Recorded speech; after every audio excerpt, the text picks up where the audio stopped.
Bismillahirrahmanirrahim. Okay. Welcome to Sustainability Talk Series 4 2021. My name is Hairul Nizam Abdul Maulud. I will be moderating this talk today. A very pleasant good evening to all. Respected Professor Simon Lott, our Adjunct Professor at Faculty of Engineering and Built Environment, University Kebangsaan Malaysia, and also as our speaker for today's talk. Yang berbahagia Profesor Dato' IR Dr. Abdul Wahab Muhammad, our Deputy Vice Chancellor for Research and Innovation. Yang berbahagia Dr. Hajah Yatila Zainal Abidin, Chief Executive Officer of Yayasan Darby. Distinguished participants, ladies and gentlemen. It gives a great pleasure to welcome all of you this evening to the talk titled Closing the Circular Solution for the Palm Oil Industry by our respected Adjunct Professor, Professor Simon Lott.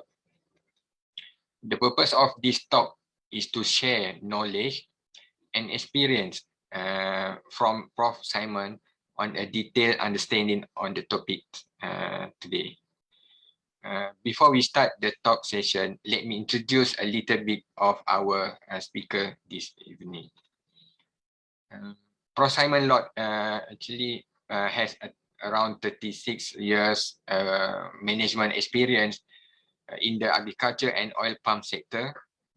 He has held positions as biotechnology and business development manager with Unilever, with whom he worked for 10 years.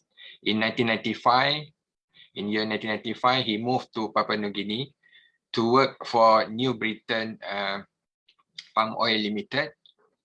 As head of research, he ran Demi Oil Palm Research Station in Papua New Guinea for 30 years before being seconded to work in Malaysia for Kulim, Berhad, and subsequently for New Britain Plantation Services in Singapore. He also has been involved in sustainable palm oil since year 2000. For 15 of those years, he has spearhead the New Britain Palm Oil Limited initiative in sustainability as a group director of sustainability. He responsible for all sustainability programs across the group's holdings in Papua New Guinea and Solomon Islands. He also was as a director at Global Sustainability Associates, providing third-party independent advice to the agriculture sector across the world on matters relating to production, efficiency, and sustainability.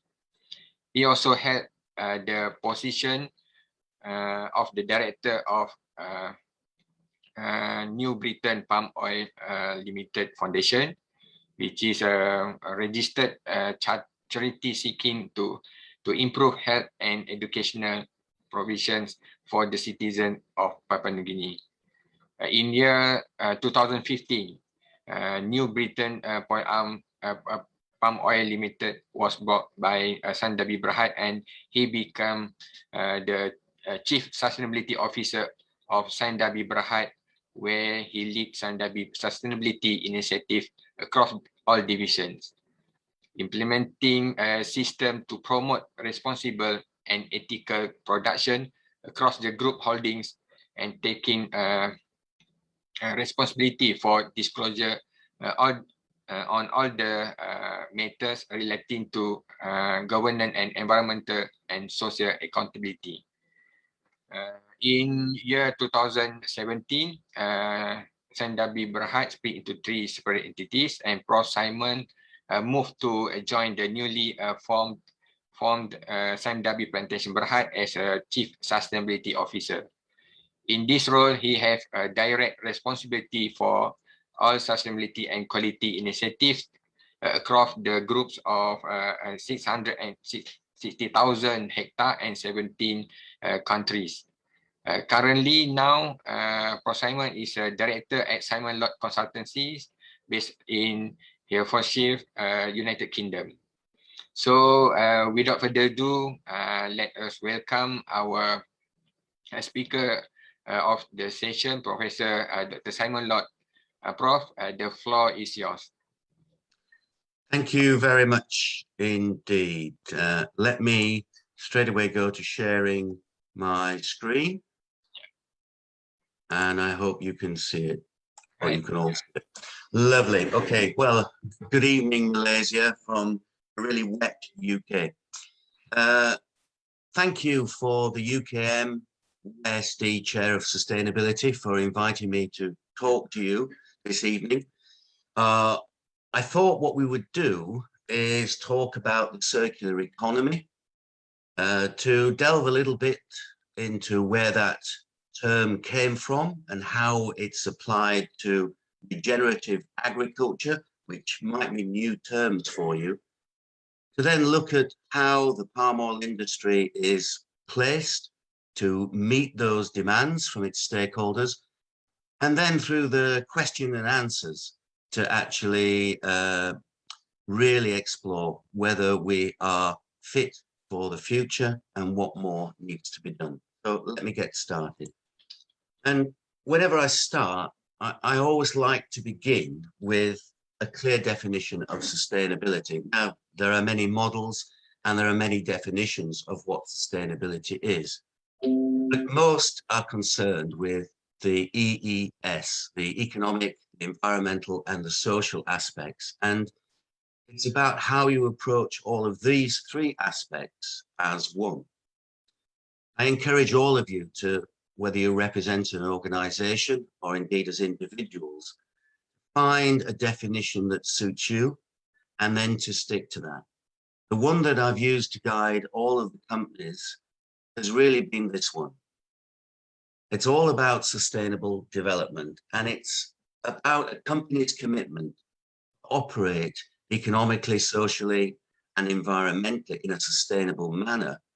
But it's also about balancing the interests of what is really a diverse range of stakeholders. And we very often see these three interlocking circles, and at the intercept is where sustainability actually happens. I always like to put it very simply, people, planet, and prosperity, but remembering that that is set within the legal framework of the countries that we operate in. Well, people, planet, prosperity, there are a number of challenges to our industry, and they just keep growing year on, year on. It's a very complicated landscape, and it's one in which the individual components, when you unpick them, are in fact very complex. Some really affect the whole of agriculture. When we talk about basically climate change, gender equality, human rights, and yield intensification. Others are perhaps a little bit more local to Southeast Asia, such as fire, haze, peat, and orangutans. We should treat all of them equally because we are a global industry and our stakeholders are representatives all across the world. I think it's easier to look at these issues not as separate ones, but to link them together in something that I call the hexagon. It's not that anyone is a silo. They are all interconnected. I actually refer to them as tea bags. The issues do diffuse from one area to the other, so they shouldn't be seen as buckets, but merely a way of representing the issues that any commodity faces, and particularly oil palm. So it's all about land and water, who owns it, not just the legality, but what lives there, the biodiversity, what's on it and what's in it. It links to emissions, And really, are we still part of the climate change problem, or are we actually part of the solution? We talk about exploitation and the human rights, and are we really treating people fairly everywhere? And of course, to identify that, we really need transparency and traceability in our supply chains. And that really is the flare that illuminates the others. For any commodity, there has to be the integrity of the product. How safe is the food that we eat? But it goes further. How safe is the supply chain? And that links to food security and food sovereignty. And last but not least, something that I call circularity, which is how do we balance the inputs and the outputs?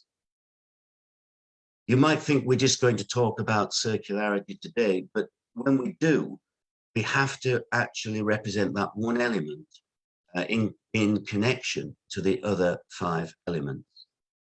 And really, circularity is traditionally being bound by the scope of the operations, not just in how we use products, but how we procure them and how we ultimately dispose of them.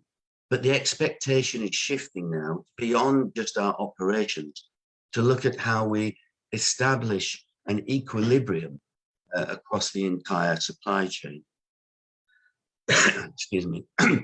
And that includes the environmental, social impact, but also the reducing of waste. And that involves life cycle analysis. And of course, how do we recycle and reuse? And we're quite familiar with this. And I like putting these 2 charts up because it shows that, you know, over nearly 25 years ago, we were putting together balance sheets which looked at inputs versus outputs and the utilization of oil palm. Normally because we were comparing it with other edible oilseed crops. And as you can see, when you look at the inputs, palm is quite light in what it actually uses in terms of fertilizer and pesticides and ultimately energy. It's also quite light when it looks at the kind of outputs, remembering that there are 5 receptors in the environment: air, land, water, resources, and communities. And that the balance in oil palm is quite a strong utilization. And that same story is told when we look at the actual biological crop itself.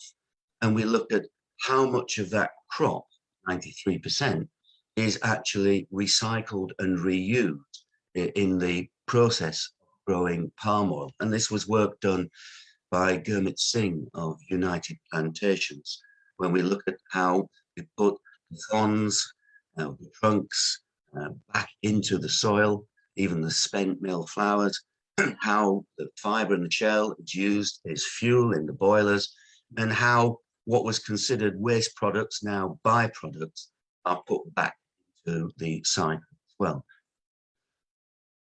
But really, circularity is not just about our operations, and it's talking about the circular economy. And the concept arose as a kind of alternative to what was traditional thinking, where you take something, you make something, you use it, and then you dispose of it. And circular economy thinking goes further than just reducing our impact on the environment, on the ecology, and reducing the amount of waste. It's really all about keeping the products and the materials that form those products in use for longer, and then at the end of their cycle, repurposing them. And that's called for really new thinking in the way that we design things, but the way that we use things. So it's not just the more localized view of the 3 R's: reduce, reuse, and recycle. And let me just illustrate that with a very simple aluminium can, which has probably got the highest recycling potential of all products. 1 kg of recycled cans saves about 8 kg of the bauxite ore, about 4 kg of the chemicals used to process it in recycling, and about enough electricity per can to run a TV for about 3 hours. And you might think that's great, but when you recycle a can, only 90% of it is recycled. The process itself loses about 10% product. When you consider that the average lifespan of a can is about 3 months, and you do the maths, then in 4 years, the entire can is actually lost. Circular economy seeks to not just delay these last stages of a linear economy, which is what recycling does, and is often referred as end of pipe solution, but it's about keeping the whole thing in play for as long as possible. Circular economy is very closely linked to our definitions of sustainable development. And it tries really to decouple the growth of the economy from the consumption of resources, which, as we know, are finite. And it talks about not just reducing the environmental impact of the production, but also of the consumption. Indeed, that's echoed in the Sustainable Development Goals number 12, responsible consumption and production. Ultimately, it aims to build an economy that is resilient for the future and to make it regenerative. And that calls for a reimagining of design, and in itself, that creates new opportunities for growth and this recycling. And you can see that although for some of us, circular economy might be a new term, that actually there are commonalities in the words used. We've already covered our definition of what is sustainability and people, planet, profit. We see the same words echoed in the definition of economy. It's a systemic approach to economic development designed to benefit businesses, society, and the environment. And key to both is about this 2 words, resilience and regeneration. And common to those is the fact that companies do not just simply transform overnight. There has to be a transition. There's a transition in sustainability thinking, and there's a transition indeed in the economy. What's different between circularity in the plantations and the processing and our operations, really at the scale and scope at which the economy actually affects. One of the ones that's really in the headlights at the moment is the EU Green Deal. And it's had a lot of negative press here in Southeast Asia, but let me unpick it a little bit more. It really is a continental approach. Europe can be called a continent, which really has come to light because of the existential threats of climate change, but also of environmental degradation. It aims to take the EU's economy, make it more competitive, and make it more resource efficient. Similar aims to a company. But as part of this, it aims to transition to no net zero emission of greenhouse gases by 2050. And that's one of the science-based targets, to get to net zero by 2050. And in doing so, it will uncouple or decouple the economic growth of the EU from its resource uses by going back through the supply chains, but also the processing that produces its products. And it's going to do this, as any government can do, through creating an enabling environment, through incentivization, but through legislation if necessary. And so again, we see those terms repeating. What's interesting is that there is a big, strong social component because it aims to leave no person and no place behind. And we see this kind of foundational thinking in many, many areas. For example, in the Principles of Islamic Finance, which talks about legitimate legal trade and as its asset-based investments. It talks about that those investments have to have social benefit, an ethical benefit to a wider society. It talks about shared responsibility in the risks. It talks about all harmful activities, haram, which should be avoided, and that includes both environmental and social. And really, it puts together a holistic perspective in the pursuit of public interest, in that it also aims to leave no one behind. And it talks specifically about prosperity in a cohesive. These terms are foundational, and we shouldn't be afraid of them. The agricultural goals of the Green Deal really are part of its thinking, that it focuses on those sectors which have a high circularity potential. Agriculture is certainly one of those. It aims to make circularity work, not just at the level of a region or a city, but actually for all people. And something that we should welcome is that it makes sustainable food products the norm in the EU. The problem is who defines what sustainability. It essentially is about reducing the environmental and climate footprint, because it sees these as its existential threats, strengthening the EU food system, building its resilience, and ensuring that there is continued food security and indeed sovereignty in some sense in the face of this ever-changing climate threat, but also biodiversity loss. It really is set to be a leader, this global transition, and it also, as it transitions to net zero, recognizes it has to reduce its greenhouse gas emissions by 2030 by at least 50%. And that is the second really science-based target.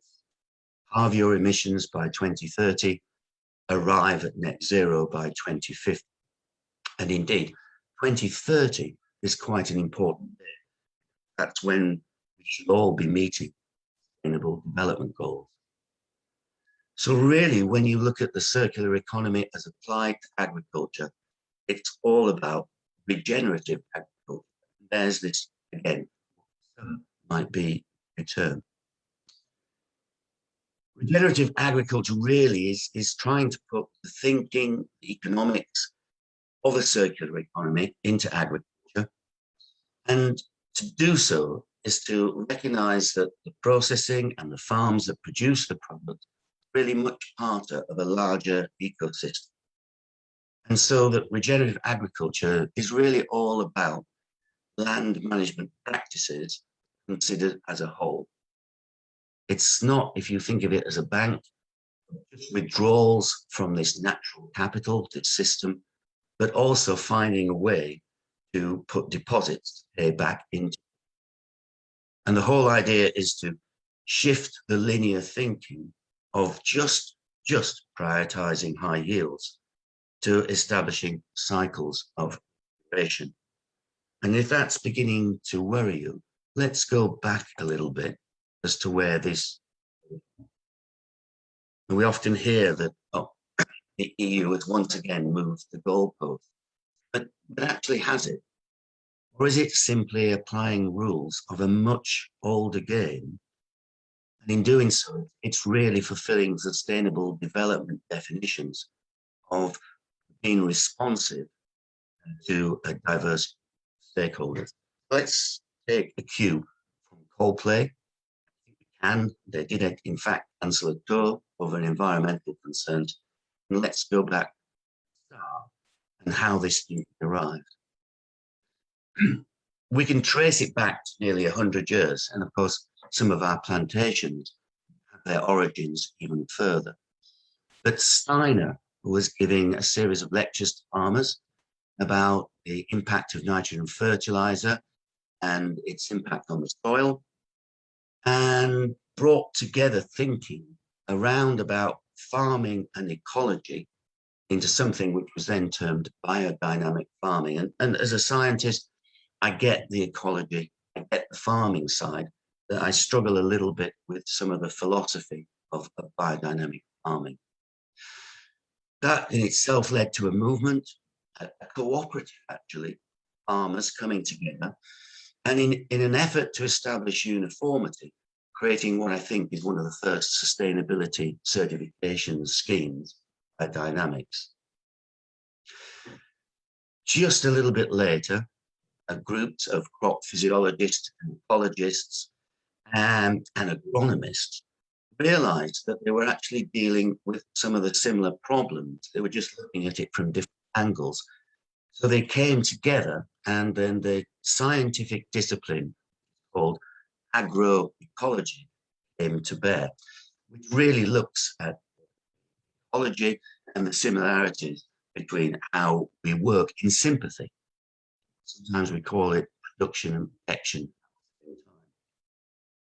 About a decade later, Lord Northbourne released a book, really, I think, the first manifesto, the first set of commitment for what sustainability.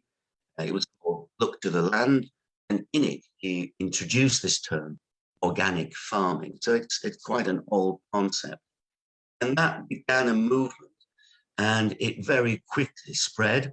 It got quite large, but in terms of its membership, but in terms of its impact was quite small. And the organic farming movement adopted the term agroecology and brought it.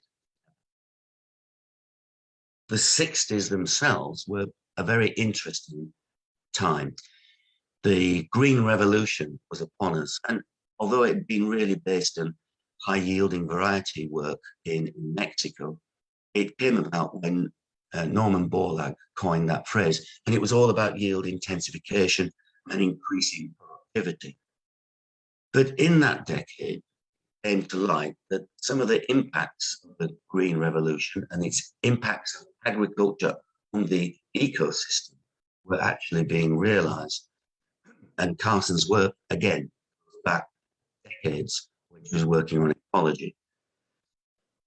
The same decade itself saw that people were beginning to look at how we were wasting resources, and that with the double whammy of wasting resources and really an exploding population, that these were, again, existential threats of kind. We then started to see some of the thinking around organic, biodiversity, biodynamic, and the impact of agriculture coming together in terms of economics. And in a weird book, The Economics of the Coming Spaceship Earth, we see that parallels are drawn between biological evolution and economic development.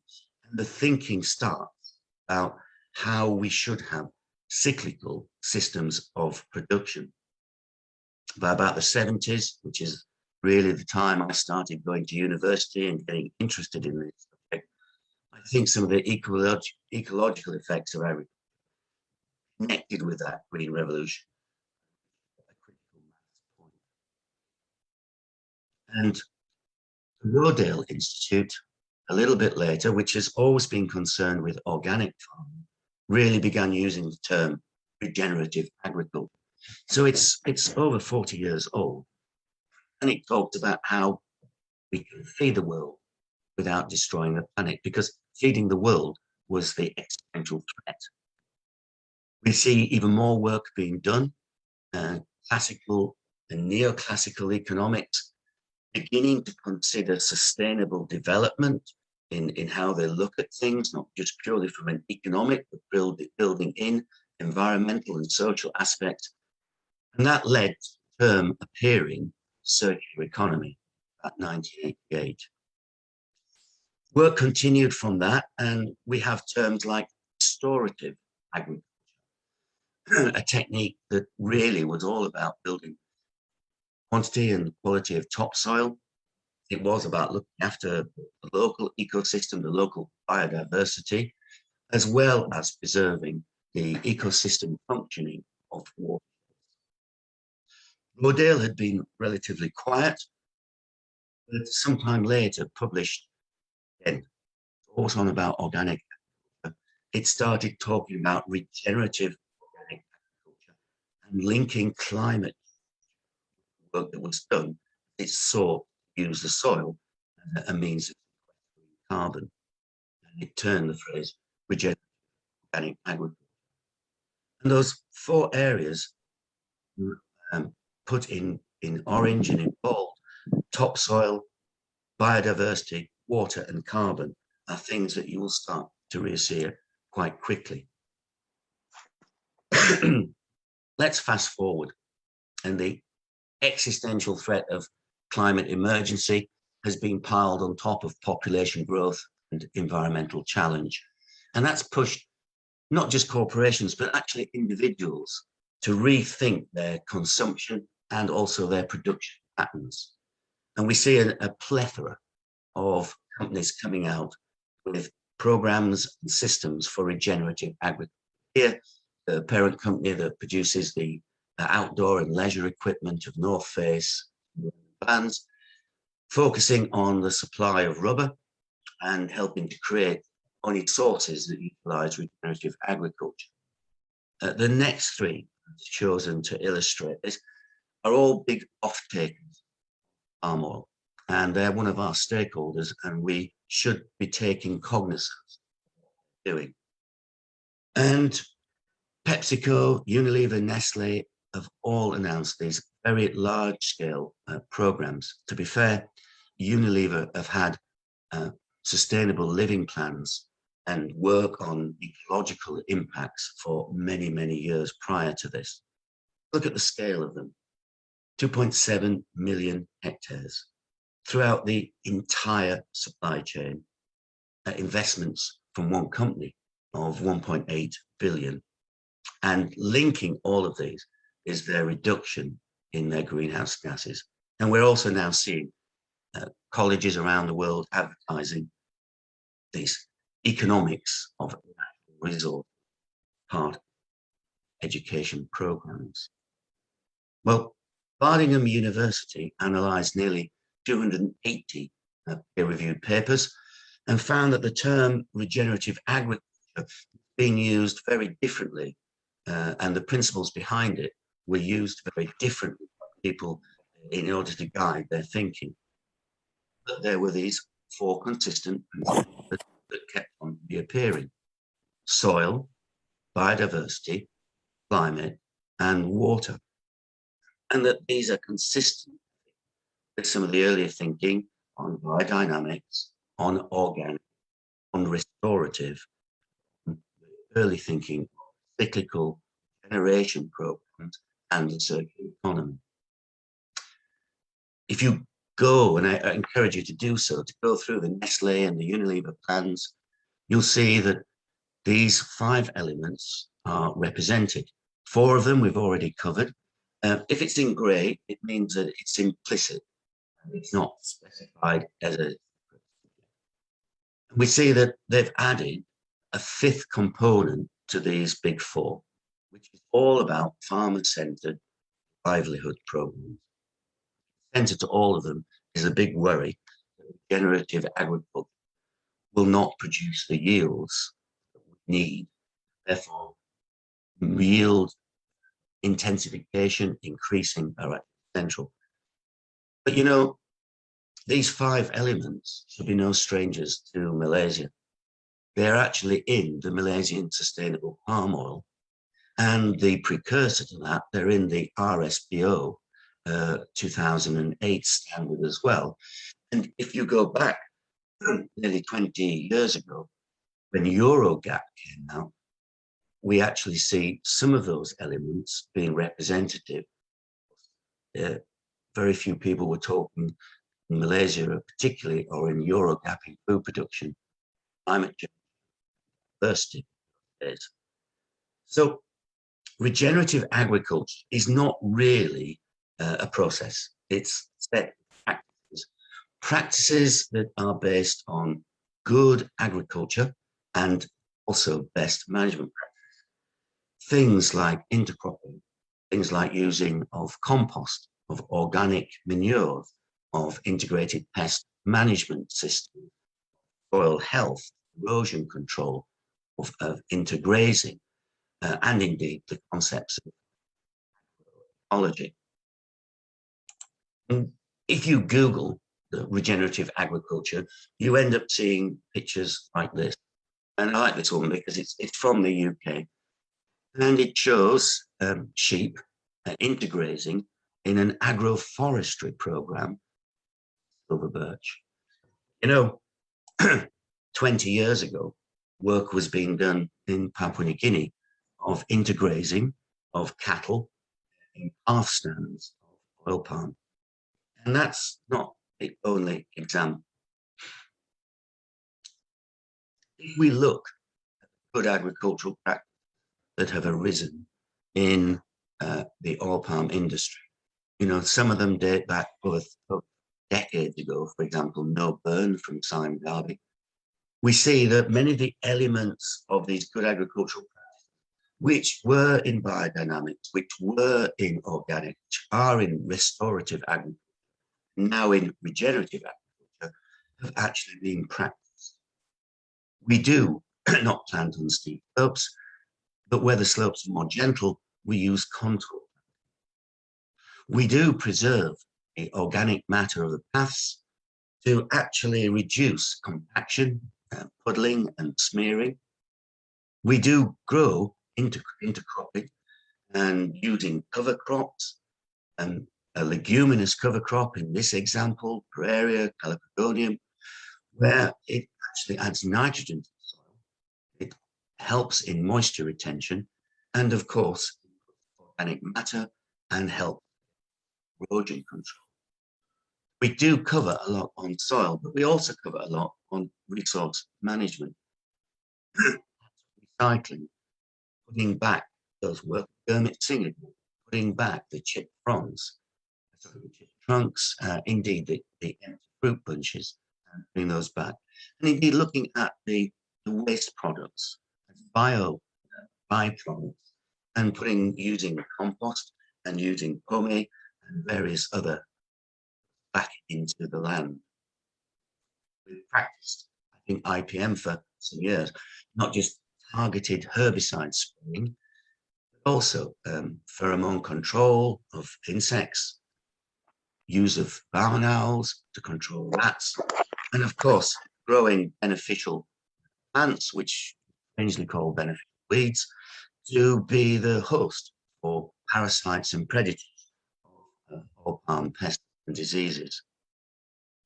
We have for a long time conserved the watershed functions, perhaps not as well as we should have done, but we have these riparian buffer zones, which are not just a buffer between agriculture and water, but actually serve as corridors, adopting and bringing into concepts like high conservation value, high carbon stock into this kind of thinking, preserving their function, making them connection and corridors, and indeed preserving the biodiversity of like oxbow lakes, where we have fingerlings.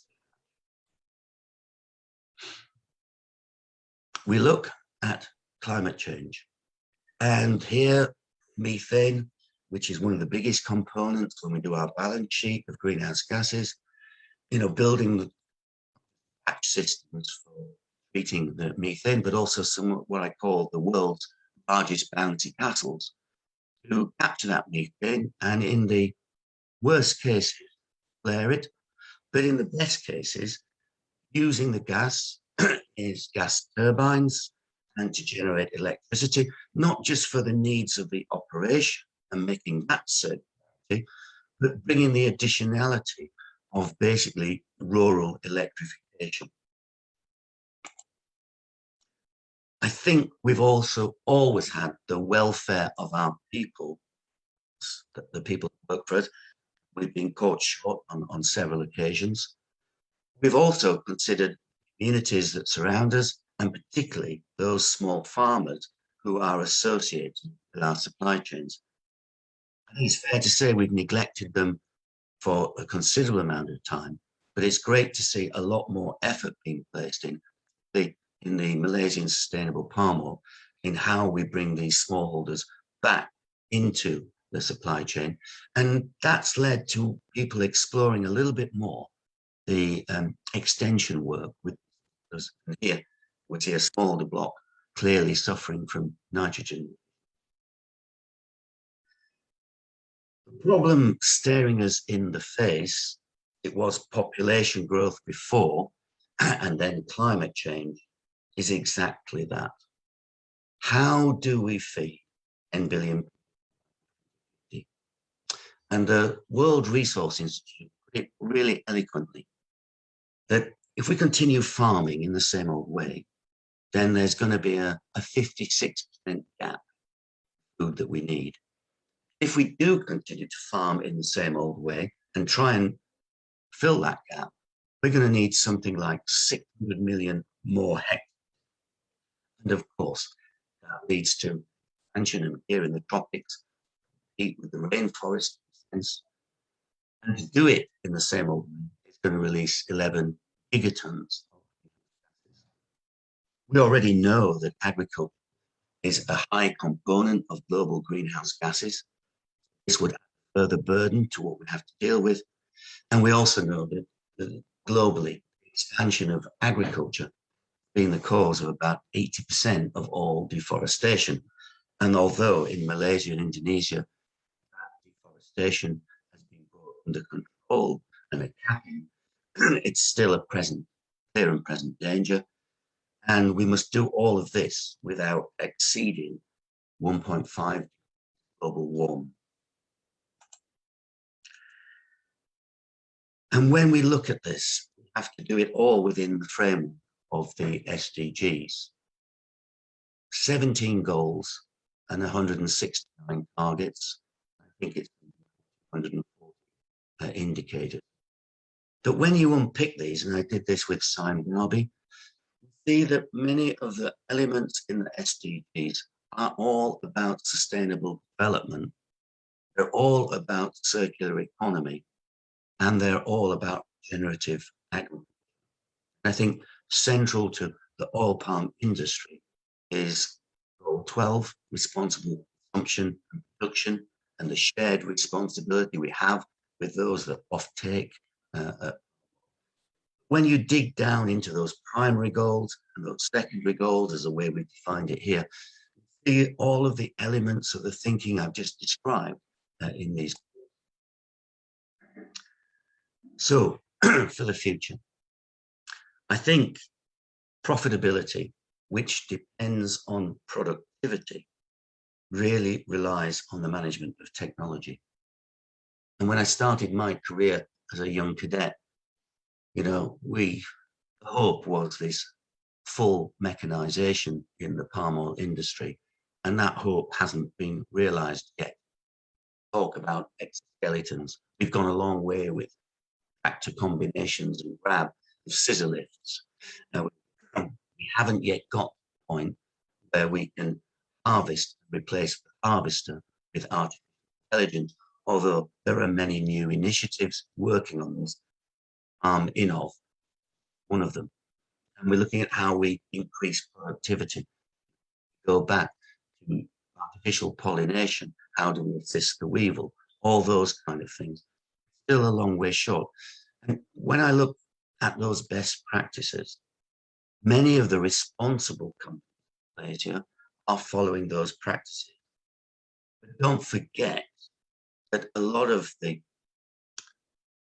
industry falls outside of things like the RSPO, which just covers 20%. So that these practices, not as uniform as we think they are, they should be, but they're not.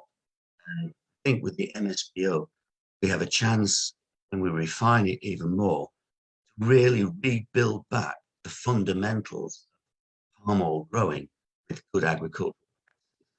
Make the ones I've highlighted earlier the norm. But one of the things I like about UKM-YSD Chair for Sustainable Development is really the zero waste technology that it's been looking at. If you look at the chair's mission, you see that it fits dealing in the people, planet, prosperity idea. It does seek to meet the challenges of minimizing environmental impact on those 5 receptors.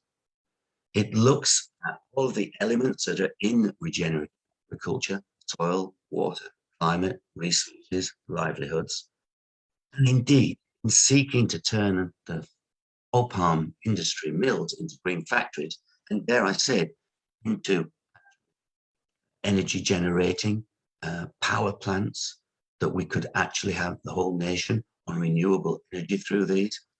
It seeks to increase revenue for these companies, build prosperity, but also build long-term resilience and regeneration. So it also right in the sweet spot of regenerative agriculture and circular economy. It looks at the water recycling. It looks at generating of synthetic and renewable fuels and how they might then be applied actually into the plantation in a circularity which we haven't seen before. It looks at how we can talk about gas storage and, even compact gas and using it as cartridges or fuel to generate machines, reducing emissions, but also reducing emissions through the generation of clean electricity. And with that, the carbon cap that's necessary for biodiversity treatment. So we talked about explaining circularity, and we talked about explaining it within the context of the 5 elements. And really, it's good to look at this as kind of the head of a nut in which the external stakeholders hold the spanner, and at any one time, this nut is rotated so that something sits at the top, but yet it can never actually be treated in isolation. It has to be looking at the whole picture. So really, what is a hexagon is technically a circle, and to use my tea bag analogy, it's actually a circular tea bag. And with that, I'd like to say thank you very much to UKM and to YSD for inviting me.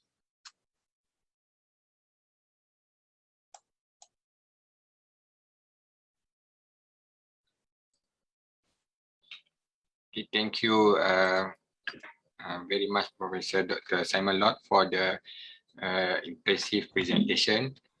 Okay, now we open to the question and answer session. I hope to the floor. I open to the floor for any question. You can ask any question, or maybe you can type right in the chat box. Okay, before you ask the question, please introduce yourself by mention your name and organization. So now I open to the audience to ask any question to Prof. Simon Lott. Any question from the floor?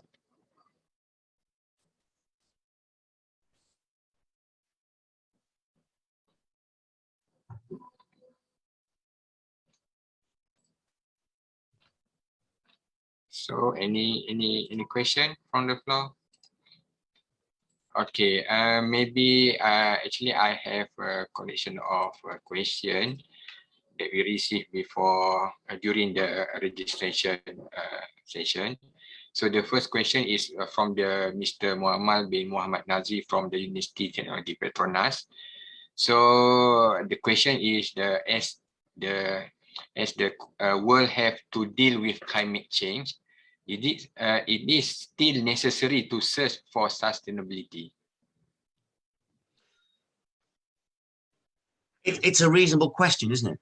It really is a reasonable question. I think we've been driven in changes in agriculture by a lot of external forces. First of all, there was the need to grow more food to feed people. There's still that need.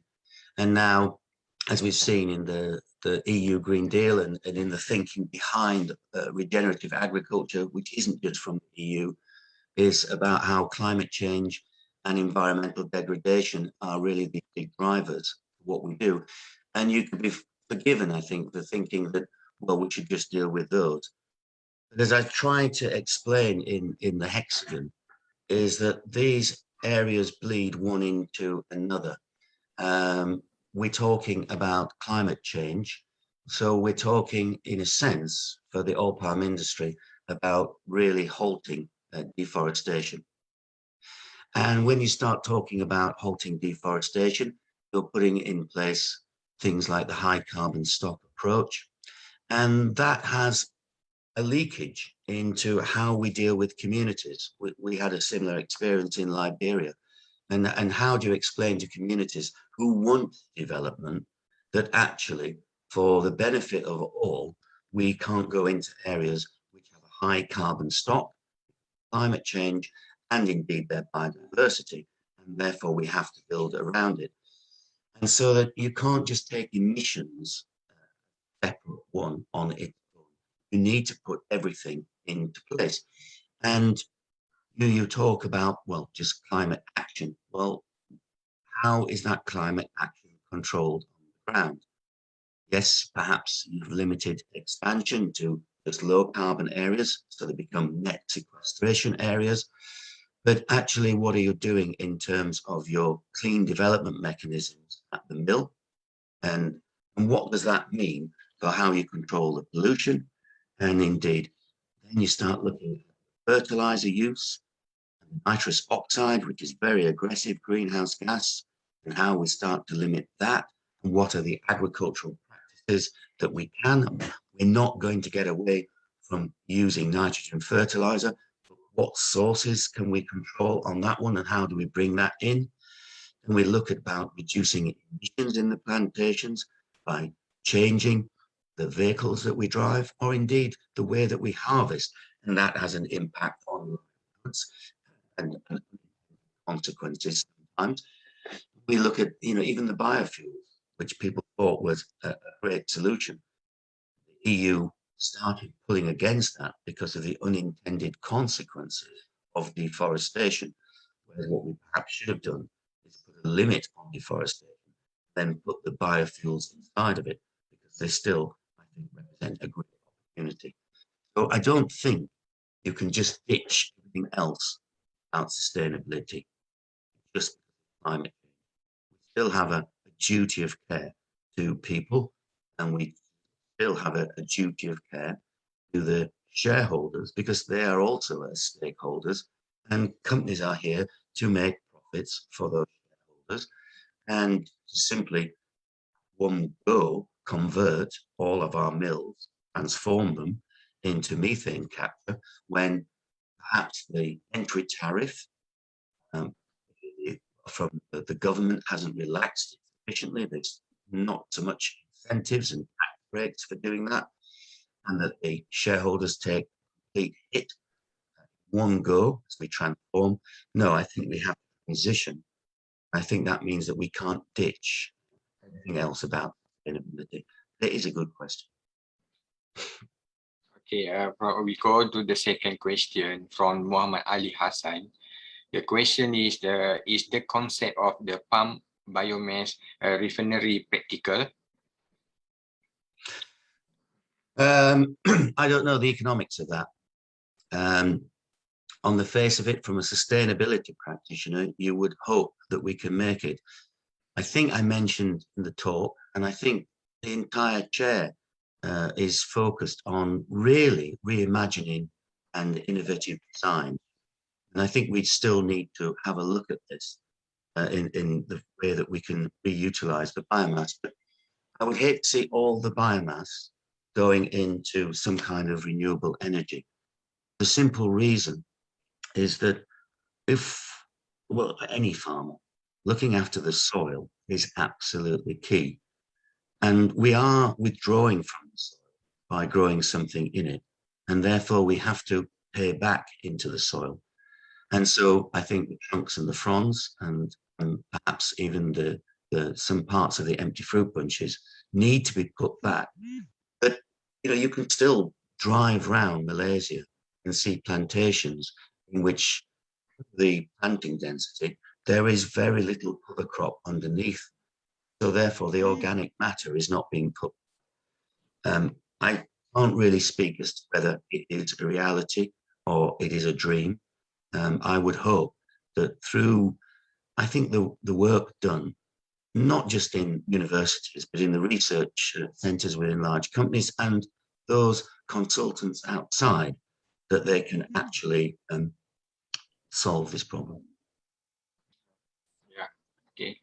Okay. So, any question from the floor, you can ask directly to Prof. Simon. So, but it's okay. We can continue for the. Yes, I have a question. All right. Okay. Please. Hi, Simon. Hi. Michelle from Paris.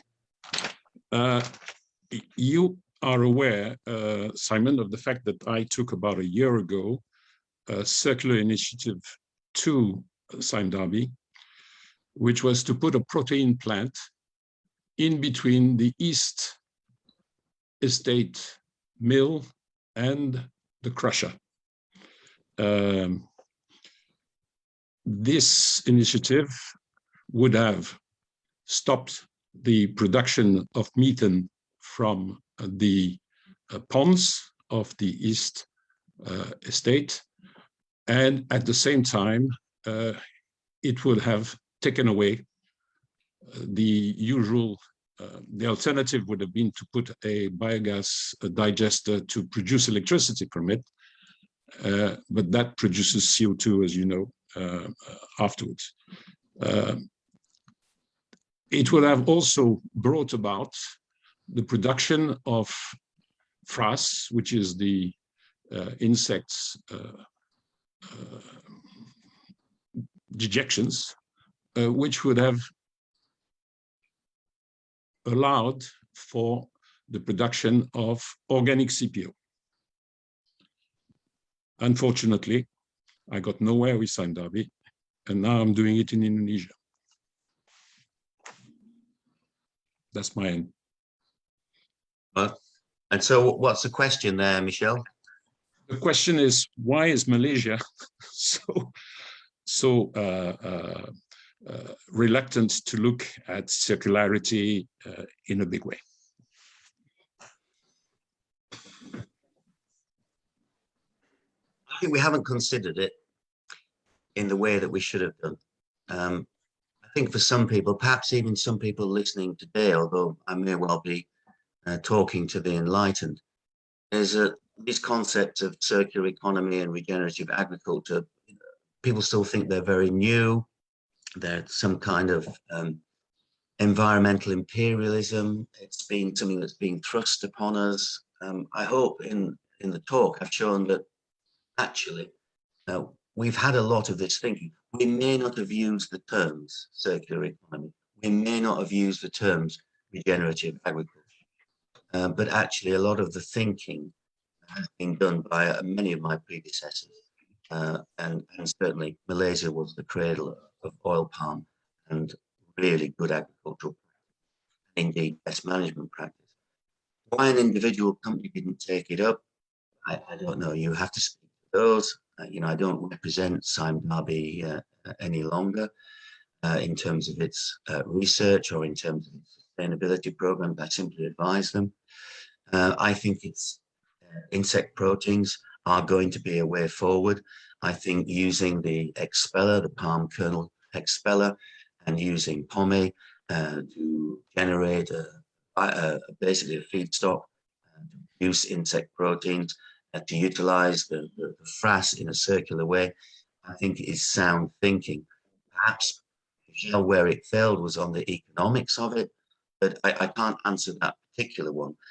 But I don't think necessarily the Malaysian government has really put in the legislation and incentivized, or indeed created an enabling environment which has been very generous to the oil palm industry. And I think a lot more could be done. It's not a criticism, it's just an observation. I would like to see the industry support more. I think it has an opportunity in helping Malaysia meet its own commitments, science-based targets, and certainly as COP26 approaching in November, I think the agricultural sector of Malaysia, and particularly the oil palm sector, play a significant part in the country's continued economic development, but also in its regenerative and circular economy. I would welcome moves by the government to support the industry in this move towards more regenerative agricultural practices to meet the market realities, and indeed its thinking at a national level on their economy. Thanks, Michelle. Just a quick input. MIDA in Paris has given the full support to the projects. I have talked with nearly everyone in Malaysia. I would not mention, I've already mentioned Sime Darby. In Indonesia, five large planters are looking at it, while we have not even talked about Bappenas yet about facilities, which MIDA has already granted. So it shows that the government wants to do something, but the players are a little bit more,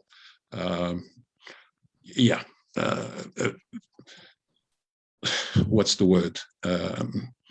Careful. They don't want the trouble of doing something new and so on. Well, the Indonesian planters are much quicker to the take. That's the important message. Thank you. Well, that's great. I mean, yeah. I think there is a bit of rivalry between Indonesia and Malaysian planters. There always has been. I think some of it on a personal level is quite encouraging. But there's also been an awful lot of sharing.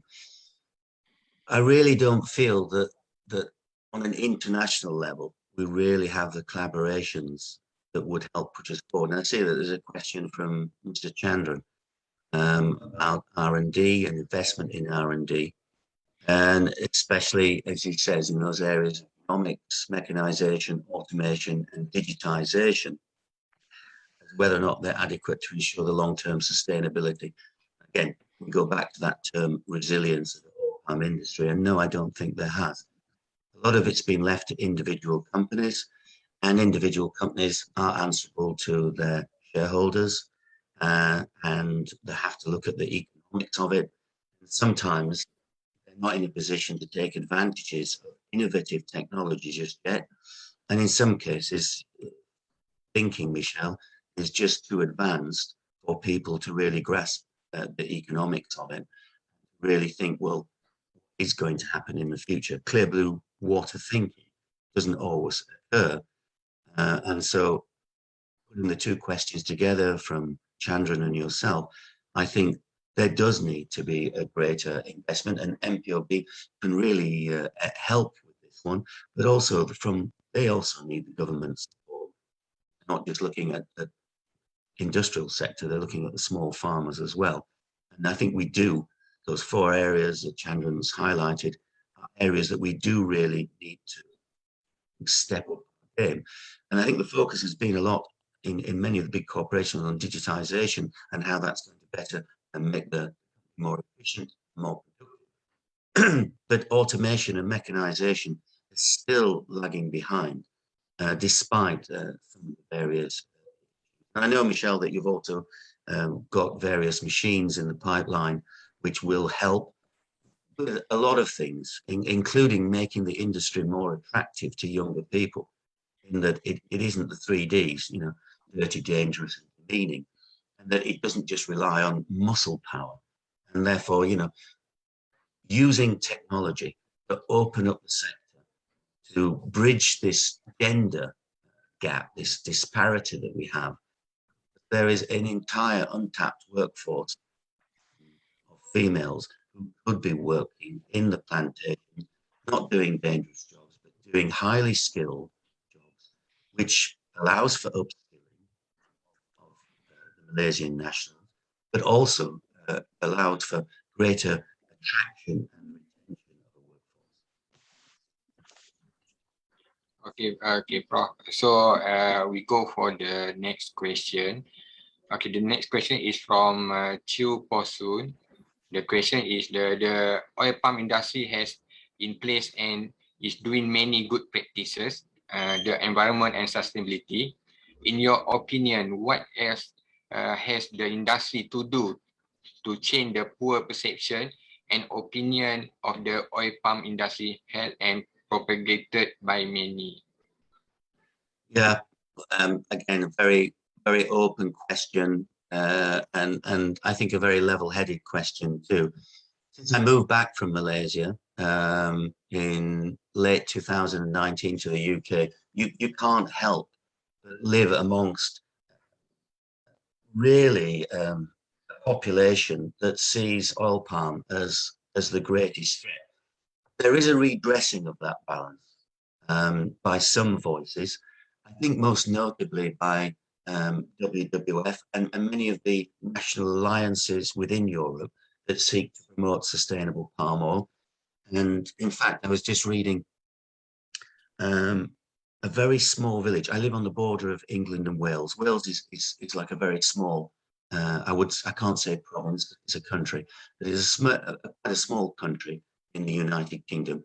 And a tiny village in North Wales has become part of the movement started with Chester Zoo to actually be sustainable palm oil and promote sustainable palm oil in all of its village shops, in all of its activities, and really in its procurement, its use, its disposal.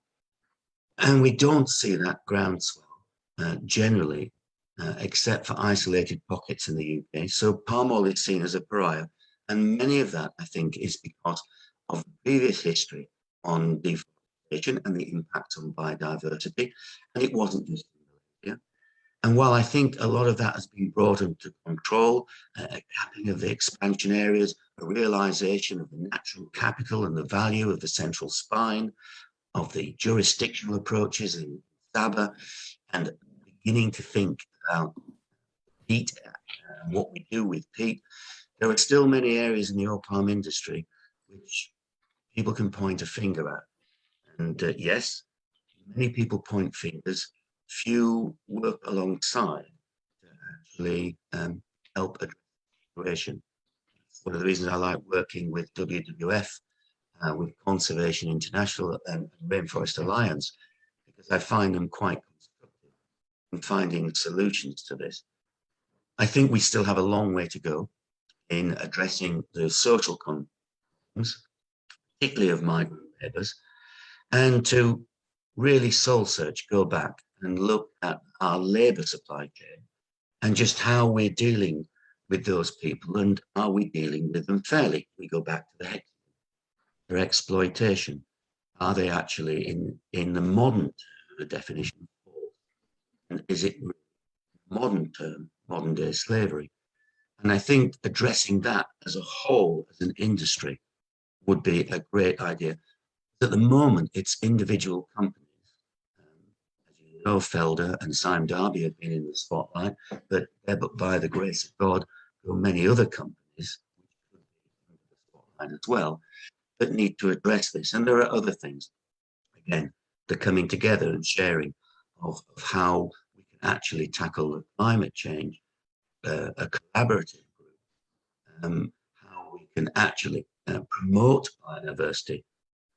The work of the Pongo Alliance, for example, of Aura, in working with the oil palm industry, and then learning the lessons that Dr. Glenn Reynolds and another project supported, the SAFE project, which is one of the largest ecological trials in the world, which deals with fragmented landscape. It deals with that fragmented landscape between oil palm production and ecosystem protection. And again, we need support for those kind of things at the national level.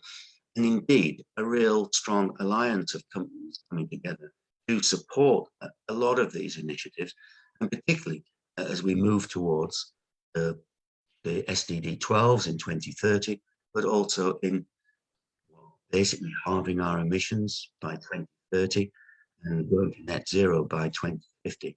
And I would like to see more collaboration happening. And I think more, perhaps, positive stimulus environment by the government.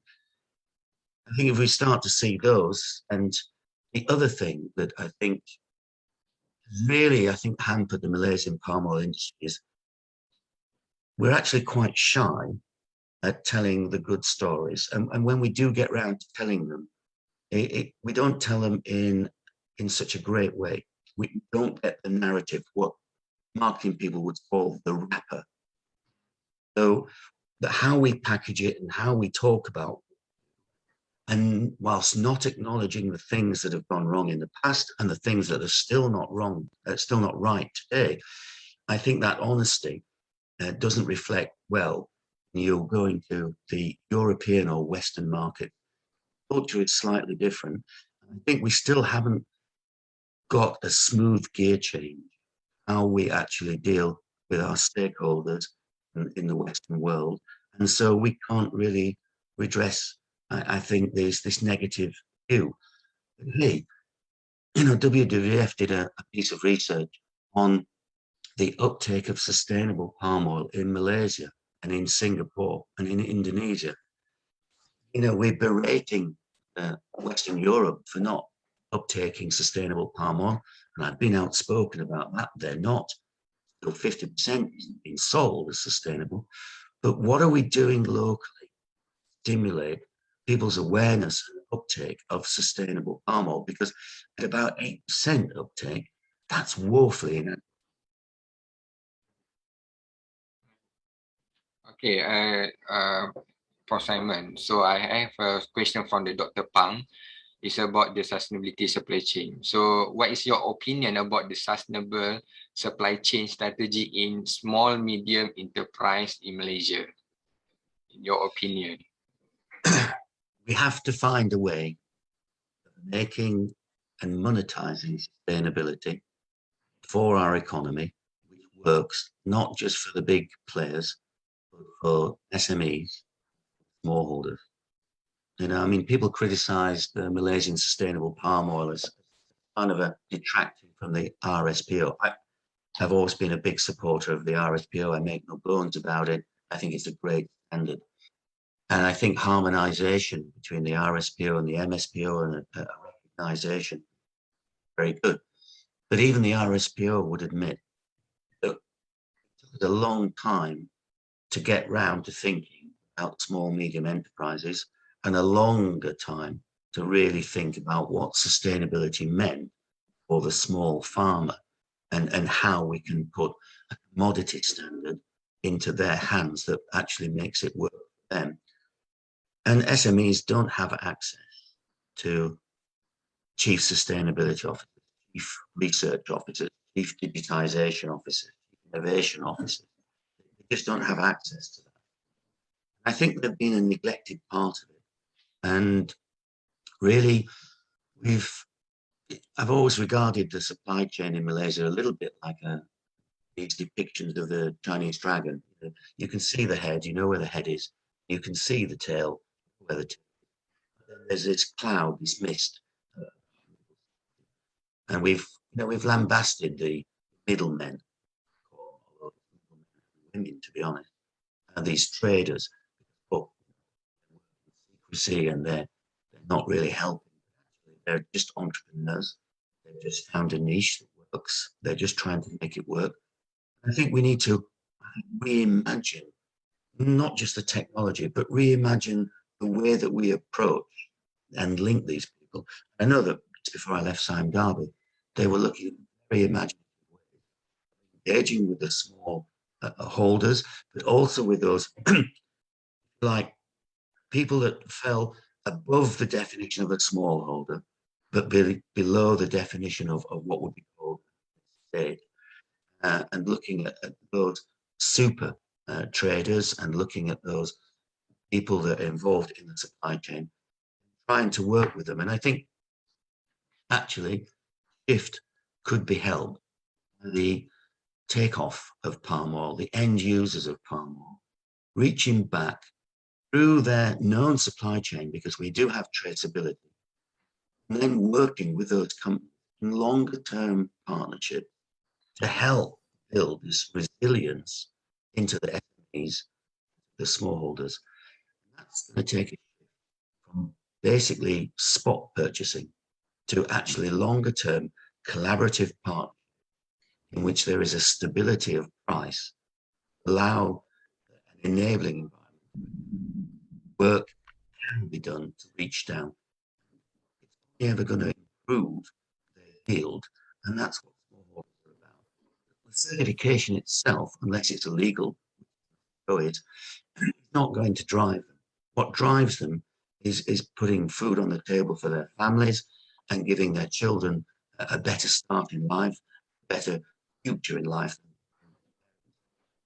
That's what drives most small businesses. So I think there's a shared responsibility that goes right the way up to users of oil palm, and a different collaborative way, a changing of the narrative between how we procure oil palm down through the supply chain and an empowerment of some of the larger companies, and the change of mindset there is needed as well. Work with these small companies and work with the smallholders in a more nationalistic way. Okay, Prof. So we continue for the next question. Is about the disinformation. Okay. So the question from Mr. So Min Lung and Faris Ali, which is about the disinformation. So we have seen disinformation on the COVID-19 anti-vaccines during the pandemic. So how does evidence-based messaging on palm oil should change, taking into this into the consideration, which is to bring back the confidence, for example, of European Union to allow back the use of palm oil and so on. So, well, if you ever thought that there wouldn't be negative information about the industry you're working in, then I think that's a bit naive. You know, we expected it. We almost think it's going to be run of the mill now, quite literally. We expect it on a day-to-day basis. Yes, there has been disinformation. Yes, there has been lobbying, and there's been lobbying because of political interests and self-interest. But you know, in the bigger picture, it's about food sovereignty, food security, protecting agriculture. The government of Malaysia should be protecting its agriculture and protecting it from imports, just as the same way as any other government would. But really, there's an asymmetry in the amount of effort and resources that are put into promoting what is good about palm oil when you compare it to even just the other edible oilseed crops, such as soy and oilseed and even sunflower. And we can't counterbalance that asymmetry without a greater spend, so perhaps a little bit more innovative, smart way of thinking. You know, over the years, I've watched how we approach the EU, for example, as a nation, and how we take the message of sustainable palm oil to the West. And I don't think necessarily we've done it in the smartest way possible. And we do come across as a pragmatic and I think the first step, I think, in open dialogue is to just be honest. I mean, you know, Malaysia as a nation, you know, my experience of the people is that they're very honest people. And to take that honesty, that authenticity of the farmer to the EU and to talk about, well, basically, say the EU in the rules that it has set, talk about the circularity and leaving no one behind, and to have put, you know, the framework of banning oil. And by the way, I am against boycott. I don't think they're going to solve the problem. I think we're just going to shift issues of deforestation, issues of exploitation, issues of people's rights. We're just going to shift to different locations. And indeed, we're going to shift the problem of loss of biodiversity to different ecosystems. So I don't believe in boycotts. Oil palm is the most efficient crop, but we've got to move away from just saying it is the most efficient crop to talk in terms of its regenerative agriculture, its circularity, and how it meets with different thinking that's coming from companies, how we prevent forced, how we protect gender. It's not just in the environment, it's in the social aspects as well, and in the economic, not just say millions, 600,000 smallholders will be affected. An absolute figure on that. We know exactly how many smallholders there are and exactly where they are. We're getting there. MSPO has actually allowed us to get there to it. Talk about the circularity of the economy and the prosperity side that are in Islamic finance, elements that are in the EU Green Deal and in regenerative agriculture, talking about goods, and put it into those contexts, change the narrative and change the approach, and to bring some honesty where there have been mistakes, not to try and fudge or avoid it, but to talk through those and to acknowledge them and move forward. Okay, Prof, so I think we have around 10 more questions. Maybe we can answer in the short time. Okay, the next question for the Muhammad Ali Hassan. The question is, can the circular economy be promoted without subsidies? I think there has to be, well, I've said it before, there are really three things that governments can do. They can legislate, they can incentivize, or they can create an enabling environment.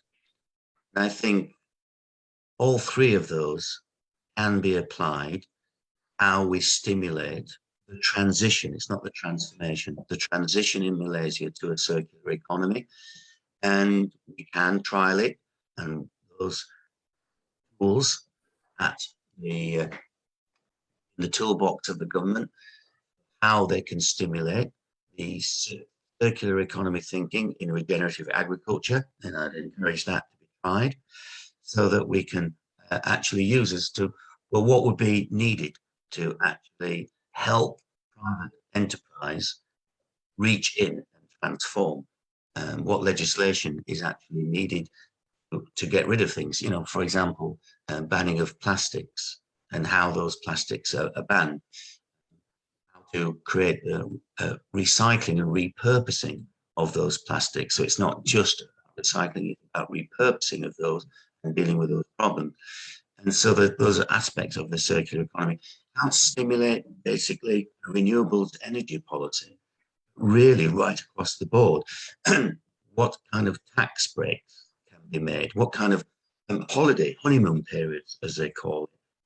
How can you stimulate investors to take a longer term institutional investment view of their return, and rather than short? And perhaps part of that would be looking at those GLCs.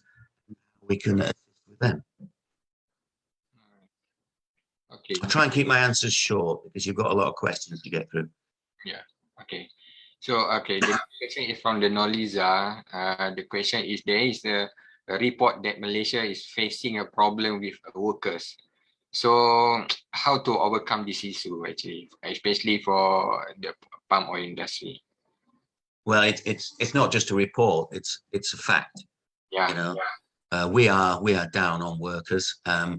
Our industry relies on migrant workers because Malaysians, on the whole, do not want to work into the plantations at the field level.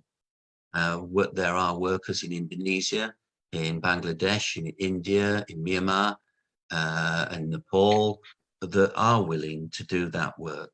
And it's very similar to the situation in Singapore with maids. You know, no Singaporean is a maid to another Singaporean household.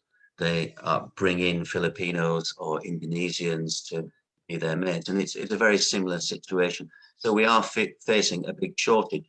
There are a number of innovations to actually reduce the number of people that we need, the mechanization that I talked about, the use of drones, the use of artificial intelligence, to involved in the harvesting, because it's in the basically harvesting and evacuation of the crop where we see most of these unskilled workers, although you can't really call a harvester unskilled anymore. Very, very skilled job. There's only so much you can do in terms of increasing the actual pay of those individuals. We're seeing a similar situation in the UK. Heavy goods drivers, because of Brexit and because of COVID, there's a reduction in the number of people who can drive heavy goods lorries, and that's affecting all supply chains. Most recently, it's a bit difficult to get petrol in areas in the UK because there's not enough people to actually drive it. There's enough petrol, there's enough diesel, but there isn't enough people to actually get it from A to B. And we're also starting to see, particularly in some of the fast food chains, shortages because they're long supply chains and they're not able to get the goods from A to B. And certain shops, there's no food shortage, but certain items are not appearing on the shelves as frequently as they did. And it's an analogous situation with Malaysia. So I really do feel that bigger moves into how we turn the industry from being a muscle-based industry, being a smart-based industry, therefore upskilling of people and attracting Malaysians to work, and indeed the younger generation, but also women to work equally in the plantations, is the way forward. We should be looking at the work situations and how we can apply them. That needs, as I've said before, the management of technology, innovation, design. And at the moment, just not getting there fast. And we heard one person who's struggling with one company, not that I'm singling it out, because of a lack of picking up that innovation. Well, if the problem is economics, how can we create the enabling environment that stimulates this kind of research? And I know that you run runs sustainability and innovation challenges. And how to then mainstream these ideas that are focused on solving a problem and put them into practice. I think I'll stop there because you've got. Okay, Prof. The next question from the Nazira. What do you say on the recent backlash saying net zero carbon is a fraud way for industries to sugarcoat their efforts to counter their carbon footprints?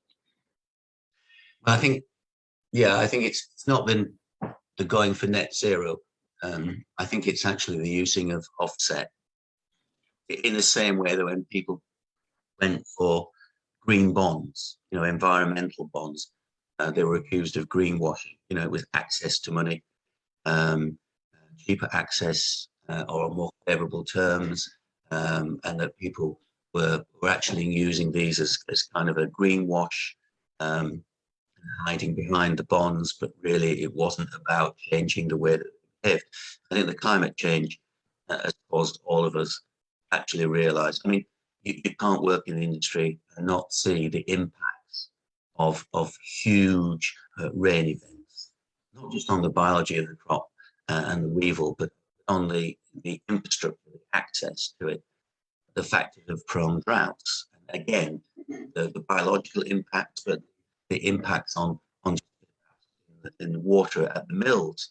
So we are feeling the impacts of climate change, and we are contributing to climate change as everybody is in the world.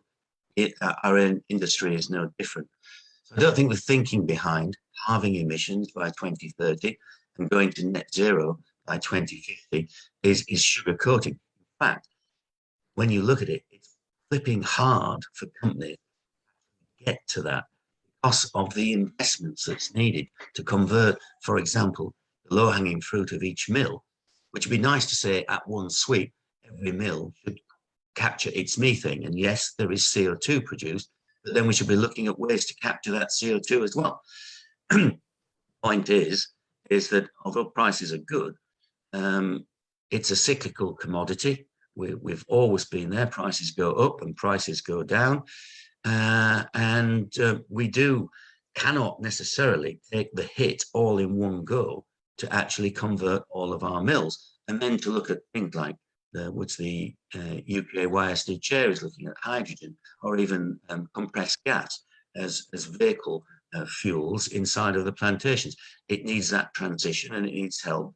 And it needs help from the government, and whether that is a relaxation of tax or some kind of incentive for that to happen, that would be a good thing. Okay, Prof. The next question is from the Joshua Idiong, which is the founder of the Joshua Oil Limited in Nigeria. Okay, the question is how can the smallholder farmers in developing countries where technology application is low adopt sustainable practices in the oil palm industry? Well, you know, I was a chair of the smallholder working group in RSPO, and indeed, when I worked for New Britain Palm Oil, we had 18,000 smallholders in what is a pretty remote country, and we managed to get all of those certified. The company took on the role of getting them certified, and indeed, even though the company didn't always get a premium, it paid a premium to those smallholders. And I think part of it is recognizing that they're not the smallholders, but they are our smallholders. They're part of the supply chain. And whilst technology would be useful, it's not always applicable at the small level. Now, in PNG, you're talking about 5 hectares. It's not much that different in Africa. We worked in Liberia as well.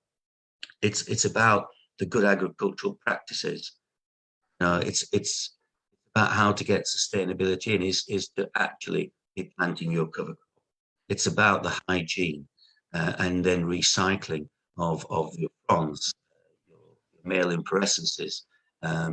It's about basically good management practice, best management practice on the ground for smallholders. And there are numerous examples and books written for how and what that should look like. I think sometimes certification adds an additional burden because there is record keeping, and that's not easy. But there are many practices that the smallholder can do. And of course, it can't do it in isolation. It has to do it as part of the supply chain. And really, where the national extension services are not adequate, sometimes in PNG there was insufficient smallholders to fund an extension officer. That's when the company has to set in. And that's when I think also people further down the supply chain have to realize that the company is fulfilling that role as well. And so there are incentives, sharing the planting material, using the purchasing power of the company for fertilizer, and then actually making sure that the smallholders actually apply that fertilizer, because that can be a big problem as well. And then there's things like the soft loans, equipment, and taking a proportion of that loan back in any one cycle, any one year, and particularly assisting all replant. Mechanization is not going to help. And the temptation to desiccate them through chemicals is really one of the only options that they've got then to resist them. So I think there are ways that smallholders can be helped, but it's about collaboration. And I would like to say, I'd like to see more covenant thinking between the offtake of palm oil, the producers, big producers, and the smallholders in a kind of a partnership, and to bring many of those organizations, Grow Africa, for example, involved into this to help them take farming. Okay, Prof. The next question is from the Mr. Chandran. Do you think the current level of the investment in R&D, especially in the areas of genomics, mechanization, automation, and digitalization, adequate to ensure the long-term sustainability of the oil palm industry? Yeah, I think we covered that, didn't we, Prof? Really, we talked about, I think the industry needs more support on that one. I linked it into the previous question that you asked time ago. So I think we've dealt with that one. Okay, so the next question is from the Kamal from the Tabung Haji Plantation, is about what can we do to further enhance the sustainability culture in Malaysia. The practice now is more to people and planet without giving back to the profit. Yeah, I think, you know, there's a great diagram on the internet which shows that if you get the environment and the social right, or you get the social and the economic right, or you get the economic and the environment right, you get various outcomes. It's only when you get all three in equilibrium that actually you get balanced, sustainable. And don't forget, the definitions of sustainability are all about sustainable development. They're not about just sustainability. It's about how people can develop. And I think if you ignore what you call the profit, but actually I would call prosperity side of things, I think that fits.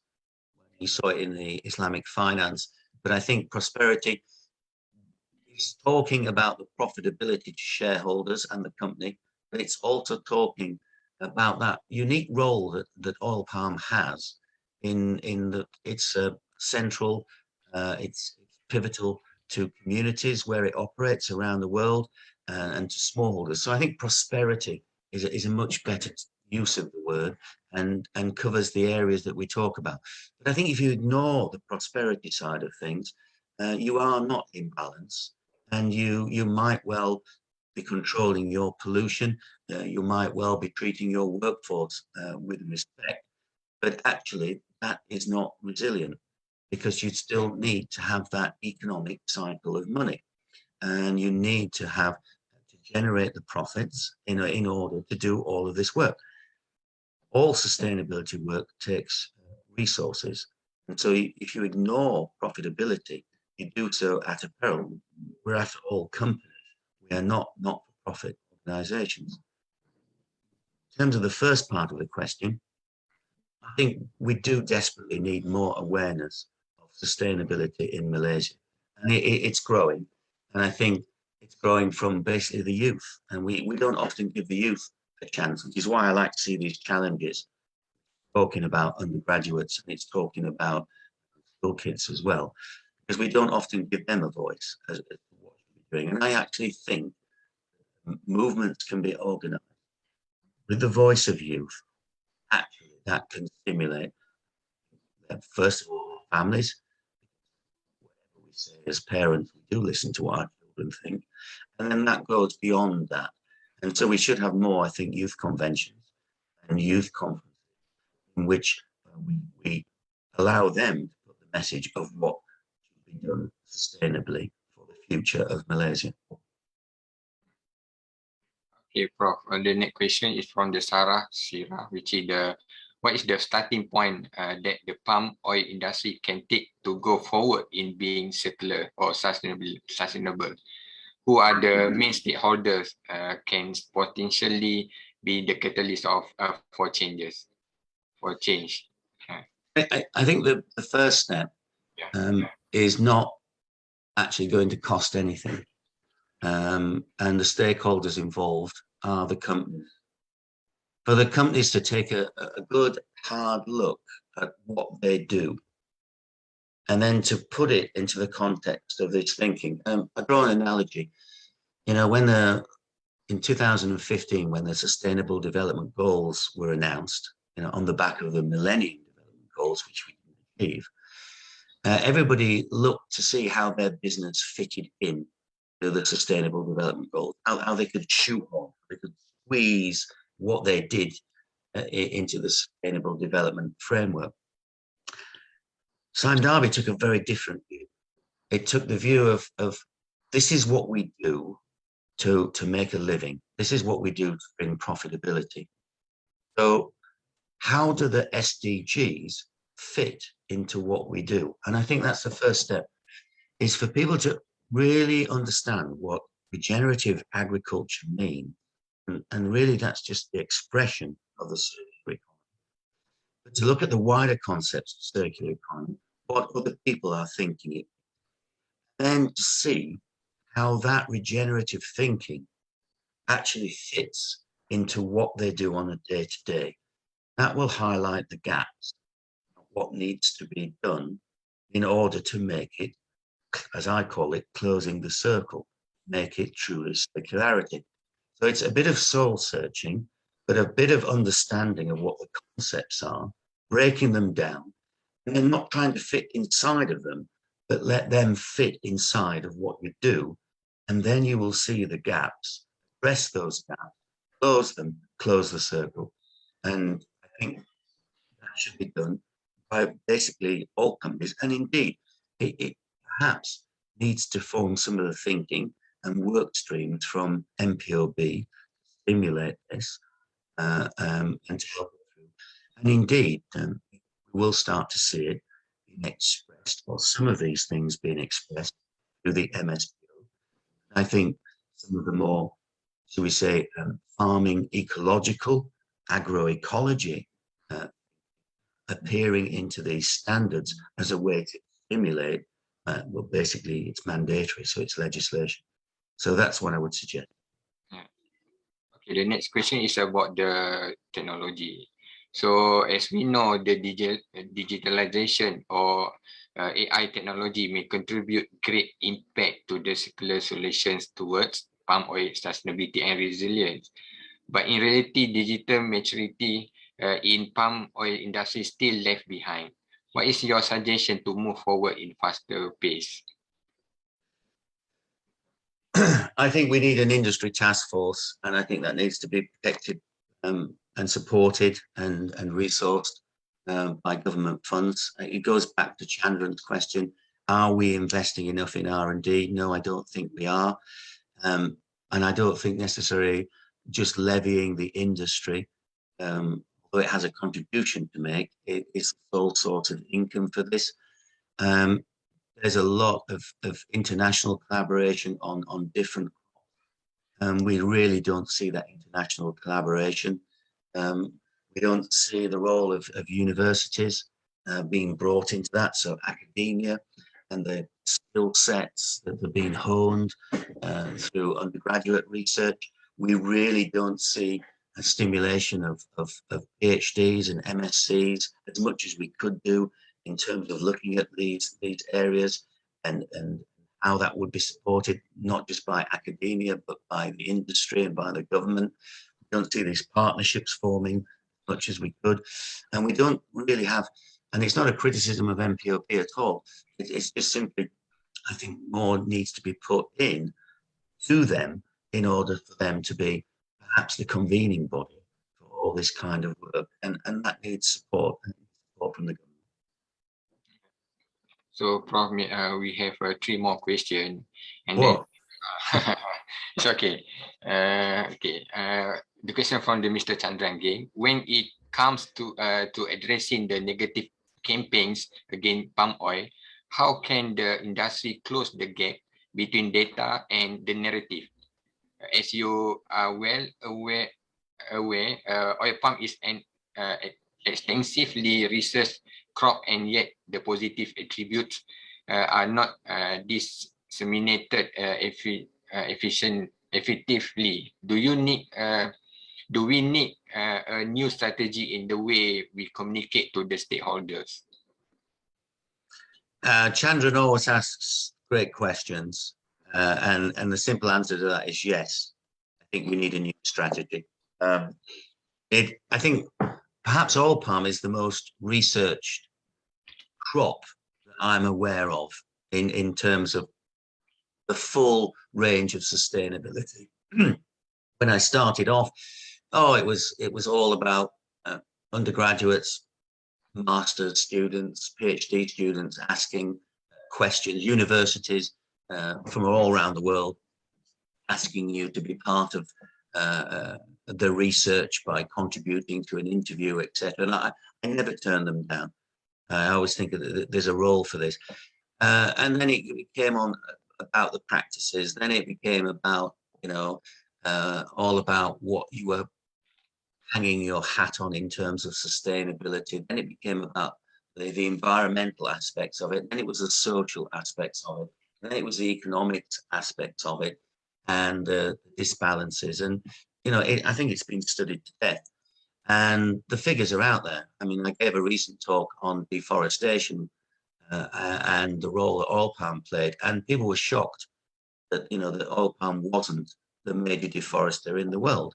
And how can they not know? Well, we just haven't told them in the right way. Oil palms are, the Union of Concerned Scientists showed that it's down there as number 5, and you really want to affect slow down deforestation is look at your eating habits in terms of livestock, because that's the biggest threat. But yet oil palm is still seen as this pariah and this very, very negative image. And I just think we go about it the wrong way in getting the message across. And perhaps we don't choose the right people to get the message across. And it's all about understanding the various drivers of culture. And I don't think the West understands Malaysia, and I don't think necessarily Malaysia understands the West in terms of how it thinks and what is driving. And we've been guilty of looking for the red under the bed type thing, of thinking that everything that the EU does is anti-oil palm and anti-us. And yes, there are MEPs who have expressed anti-oil palm feeling. But have we ever done anything other than just call them out as they've got an anti-oil palm feeling? Have we sent the delegations? Because the best speakers on behalf, the positive speakers, are people who have been converted, people who've had a spear in the chest period. And so, how are we enlightening those? And I don't think it's really transparent the way that we've gone about addressing this, because it is about political lobbying. It is also not just about putting campaigns on the television, but it's about using influencers. The modern day YouTubers, and I'm showing my age by saying YouTubers, because there are so many social media out there and ways of getting messages across. But again, I go back, I don't think we will get our message across unless we approach this with a great deal of honesty, and to admit those things that the oil palm industry has been guilty of in the past, but no longer is guilty, because this is what we've done about it. And then to change the way that we not just approach things, but the narrative, talk about the honesty of farming and what it means, and what it actually means to be preserving these watersheds, these corridors, work with the Pongo Alliance on connecting, to be sponsoring the Malaysian elephant monitoring and evaluation schemes with Nottingham University, etc. What these contributions are making to the circular economy. I said before, look at the way that they are saying things, and it's like in judo, isn't it? And use the strengths against them. But it's not a fight. It is simply about positioning, and it's about expressing. And that means disclosure. And disclosure isn't communication. Disclosure is giving people information that they can't necessarily obtain because it's not on the world, on the web. It's about disclosing things to them, and that takes honesty, and it takes a different mindset to go about it. So, I mean, I know Chandran has worked tirelessly with the RSPO on exactly these subjects, and is very close to its heart. And I think that we do need to shift here as a nation how we approach the West, because they are going to be important buyers, even if the proportion that we sell to the West is declining. Their influence all other parts of the world. We're already seeing China and India beginning to really step up in terms of their on sustainability. Right. Okay, Prof. The The next question is more on the how to do the implementation, integration, and the collaboration of circular economy among the both palm oil estate and mills. Well, again, I go back. I think we tend to overcomplicate things, and we're very good at doing things as an industry to the nth degree. You look at our standard operating procedures, and they are detailed. And I think we need to keep it simple, what it's called the KISS principle. My mother used to say, keep it simple, Simon. I think the first thing, as I say, is to really understand what regenerative agriculture means. And that would be the starting point, because the concepts of a circular economy are in there. Look at your practices, but actually look at it not just a tick box, right? But actually really look at those practices and see the principles being applied. Now they're being applied fully. And then look at where the gaps are, and that's where you start from. And then you build the roadmap, because it is about transition. Now you've got the blueprint, then you build the roadmap. How are you going to get there? And you build into it various milestones. And you make those milestones aspirational and ambitious. And sometimes companies make, basically claims to be halve their emissions by 2030 and don't know how they're going to get there, but actually have set that as a target and ambition, and then create the environment inside to drive towards it. And I think so often we don't actually take stock as an organization of what you've actually done, where you actually are at the moment. And you need someone sometimes to come in and look at it from a bigger picture. And there's loads of people in Malaysia that can do this, that can just sit back and help you through this process to look at what you're doing and not charge you an arm and a leg, most consultants, and actually be working for you to look at how what you've done fits into the regenerative.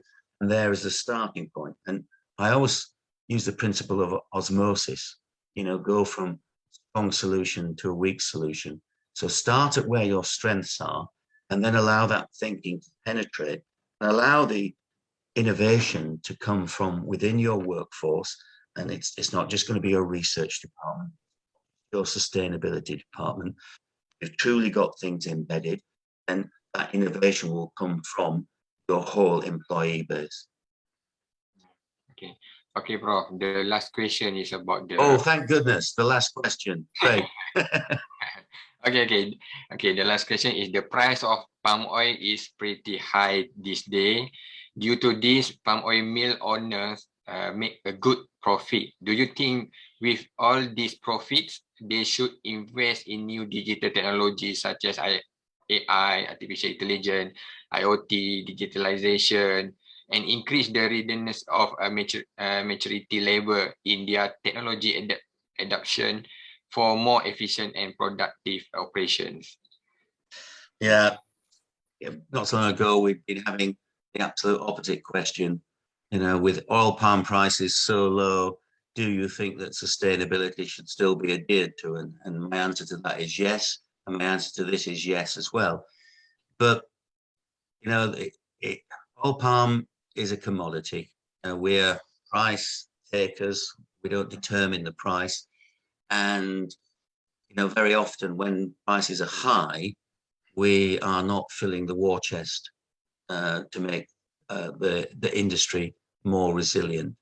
So we introduce like windfall taxes, but then where do those taxes go?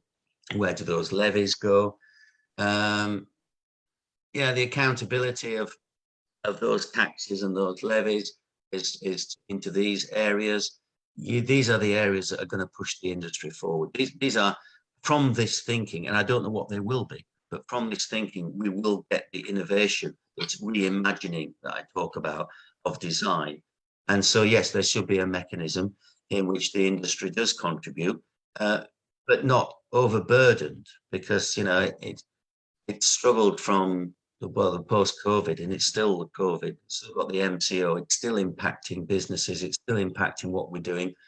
You know, we've gone through that in the UK, and we've seen the several waves that come after it, including the contact pinging, where you know you have to then self-isolate as a good citizen because you've been contacted, because when you've opened things up, you've got contact. So these different waves are going to go. COVID is going to have a prolonged effect. It's going to be long COVID for, I think, all of us.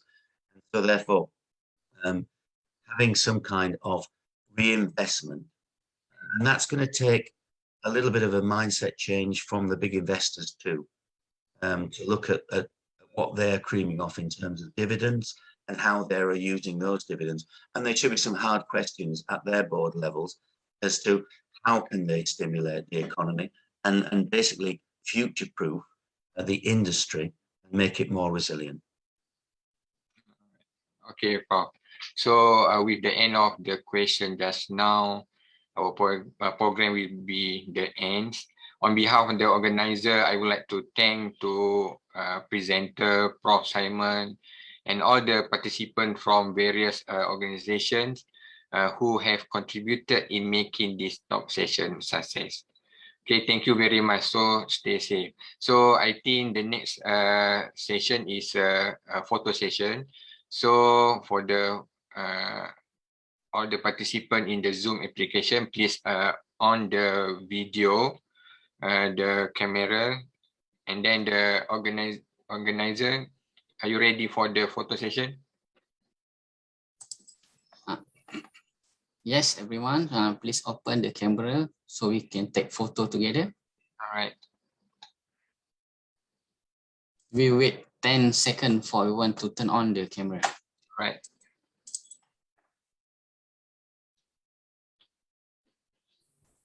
Thank you, Dr. Simon.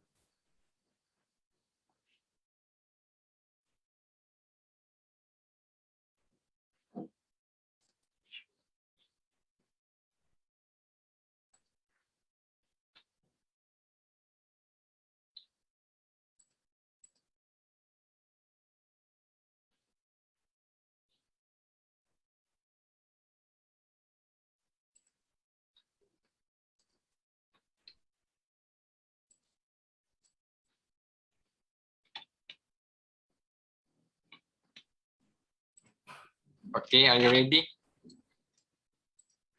Who take the photo? Okay, everyone. Right. Please smile. Okay. 1, 2, 3. Okay, hold your smile.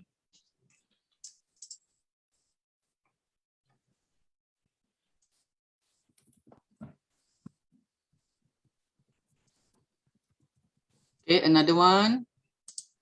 Okay, please smile. 1, 2, 3. Okay, hold.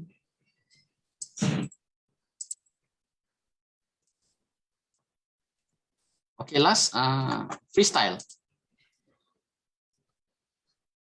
Okay, 1, 2, 3. Okay, thank you. That's all. My freestyle is the same as my formal. I mean, it used to annoy the heck out of me when we always used to do freestyles when I was in Malaysia, because I never knew what to do, you know, and I just feel so awkward doing things like that. You know, so. Okay. Okay, thank you, Prof. Simon. Thank you, Simon.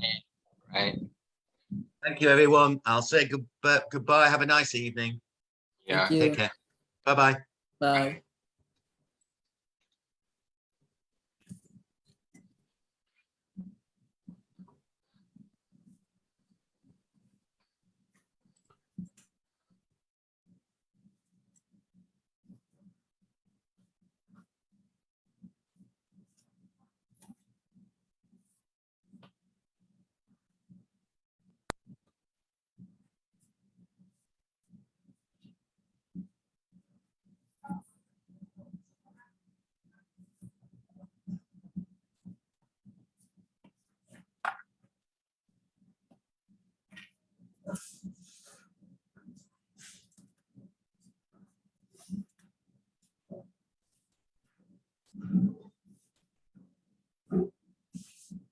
Anak saya rajin bekerja.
Thank you.